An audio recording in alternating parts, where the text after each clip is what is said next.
ప్రేమ dance competition జరిగే చోటికి వస్తుంది. ఇక రాజపుష్పం హడావుడిగా ప్రేమ దగ్గరికి వెళ్ళి, భూలోకానికి స్వాగతం సుస్వాగతం. సాక్షాత్తు ఆ దేవకన్యే డాన్స్ చేయడానికి వచ్చినట్లు అనిపిస్తుంది. అందుకే భూలోకానికి స్వాగతం అంటున్నాను. My name is Rajapushpam. మీతో ఫోన్లో మాట్లాడింది నేనే. డాన్స్ ఈవెంట్ కండక్ట్ చేస్తుంది కూడా నేనే. తీసుకోండి అంటూ ఒక ఫ్లవర్ బొకేను ప్రేమకిస్తాడు రాజపుష్పం. పర్లేదు సార్, ఇలాంటి ఫార్మాలిటీస్ ఏమీ వద్దు అని అంటుంది ప్రేమ. ఇది నా ప్రేమకు నిదర్శనం. ఐ మీన్ మా మర్యాదకు. మీరు వద్దంటే హర్ట్ అవ్వము. చెప్పండి, తీసుకోండి.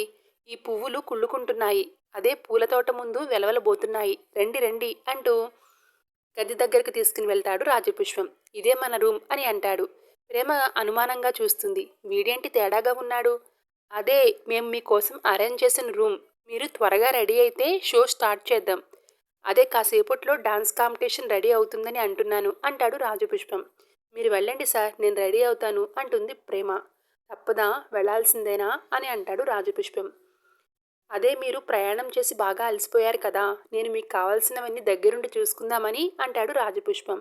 నో థ్యాంక్స్ సార్, నేను రెడీ అవుతాను, మీరు వెళ్ళండి అంటూ డోర్ వేసేసుకుంటుంది ప్రేమ. ఇక ఆ తరువాత ధీరజ్ ప్రేమకి కాల్ చేస్తాడు. చెప్పరా అని ప్రేమ అనేసరికి, హాస్పిటల్కి వెళ్ళావా, మధు వాళ్ళ అమ్మకు ఎలా ఉంది అని అడుగుతాడు ధీరజ్. కొంచెం సీరియస్గానే ఉందిరా, ట్రీట్మెంట్ జరుగుతుంది అంటుంది ప్రేమ. ఏం కాదులే, అంత పాజిటివ్గానే ఉంటుంది. ఏదైనా అవసరం ఉంటే కాల్ చెయ్యి అని అంటాడు ధీరజ్. సరేరా, సారీ అని అంటుంది ప్రేమ. ఎందుకు సారీ అని ధీరజ్ అనేసరికి, అంటే సడన్గా వచ్చేసాను కదా అంటుంది ప్రేమ. ఓయ్ తింగరి, నువ్వేమైనా అబద్ధం చెప్పి వెళ్ళావా ఏంటి సారీ చెప్పడానికి? మీ ఫ్రెండ్ వాళ్ళ అమ్మకు ఆరోగ్యం బాగాలేక వెళ్ళావు, దానికి సారీ చెప్పడం ఎందుకు? సరే బాయ్ అంటూ ఫోన్ కట్ చేస్తాడు ధీరజ్.